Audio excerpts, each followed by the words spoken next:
Samantala mga ka-RSP, sunod-sunod na po ang pag-ulan. Kakatapos lamang din po ng kaliwat ng sunog at mga lindol. Sa ganitong mga sitwasyon, mahalagang handa tayo at marunong umaksyon. Kilalanin natin ang isang humanitarian organization na tumutulong na ihanda ang ating mga kababayan sa oras ng sakuna. At kaugnay nga po niyan para magbahagi sa atin ng mga programa para sa disaster preparedness at anticipatory actions. Makakasama po natin ngayong umaga si Jessilu Morigo Tag-ulan, ang Humanitarian Resilience Program Manager ng Plan International Pilipinas. Magandang umaga po. Magandang umaga. Yes, good morning po. Happy Independence Day. Happy Independence Day, Ms. J-Lo. Alright, simulan natin sa vulnerability kasi lahat ay maaaring maging biktima, lalo na mga bata.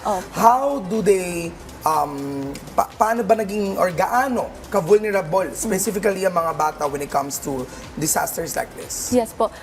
During disaster, no, Prof. and Aubrey, talagang lahat naman talaga affected during disaster. Okay. Pero hindi lahat ay pantay-pantay when it comes to the effects of it.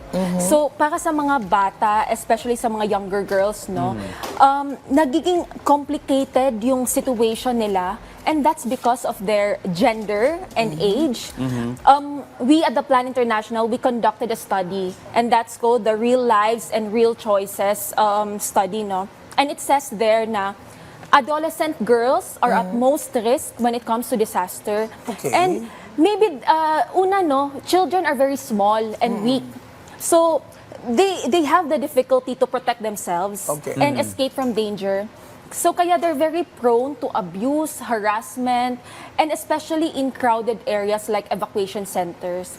Second one, no, is they don't have the easy access to basic needs. Younger girls, well, kababaihan in general, ang dami namin kailangan. Kailangan namin ng toilet, kailangan namin ng tissue, sanitary napkins, and kailangan din namin ng private space kasi saan kami magbibihis, saan namin kailangan gawin yung mga girl thing namin. Okay. And then lastly, no, is that may interruption sa education. Kasi aside from, there are times kasi na yung mga eskwelahan natin ginagamit as evacuation centers. Pero karamihan kasi sa mga younger girls ngayon, iniiwan na sila sa mga bahay. They leave, they're forced to leave school. Kasi ang kailangan nilang magstay sa bahay, kasi kailangan nilang magbantay sa mga kapatid nila. Kailangan silang tumulong sa mga gawaing bahay.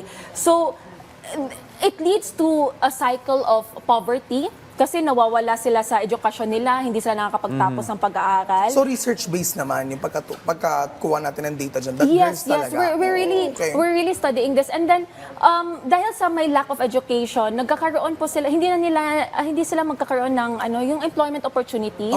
And at the same time, hindi na nila nagagawa yung gusto nilang gawin. Kaya very importante talaga ang role ng mga parents in ensuring that the children are safe and secure during disaster.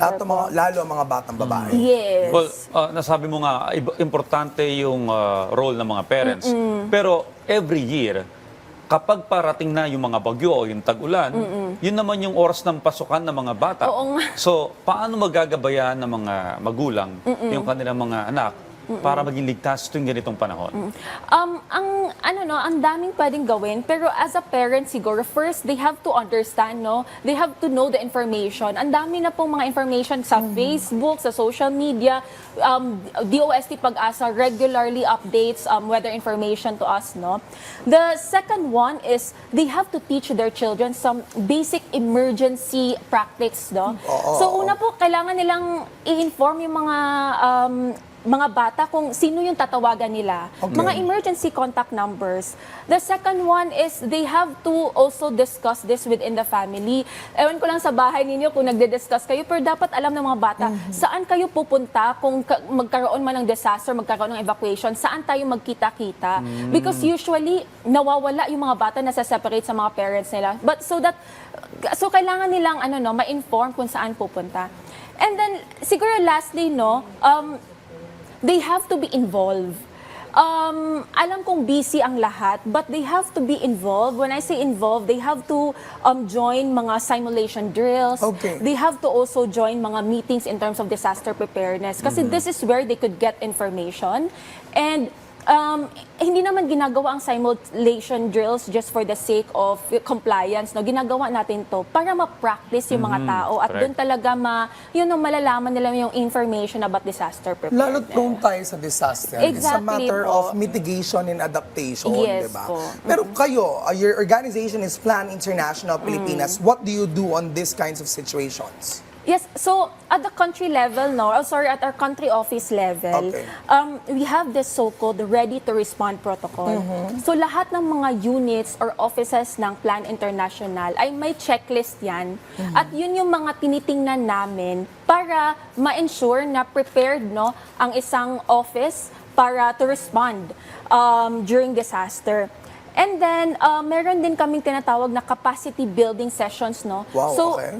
kinakapacitate namin yung mga emergency response team kasi yearly yun ginagawa kasi para mag-refresh din sila kung anong mga dapat gawin. Now, at the community level naman, we help the communities update their disaster preparedness plans. Meron naman So you na go sila. with LGUs? Yes, we really Okay. work with the LGUs. Meron na silang mga plano, pero ang amin is dapat inclusive siya. Okay. When we say inclusive, Executable? yes, Hindi. executive, applicable. And when we say inclusive kasi, dapat na consider nila yung mga needs ng bawat isa. Okay. Kababaihan, elderly, kasi may mga plano na very general. Okay. So, ang ini-ensure ng Plan International is gender transformative. Again, na-consider yung mga needs ng mga babae, bata, na-consider yung mga capacity nila para na-i-integrate na siya sa plano. Well, bukod po sa mga nabanggit ninyo na patuloy na concerns ng inyong grupo, Opo. may iba pa bang projects na tinututukan ngayon? Well, aside from responding to disasters, we're also implementing a lot of climate change initiatives because, again, this is one of the priorities to really look for some climate and adaptation initiatives.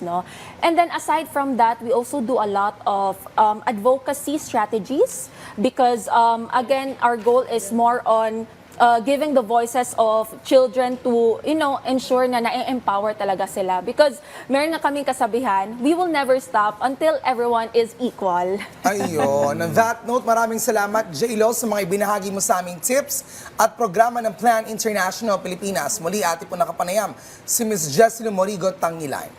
Thank you.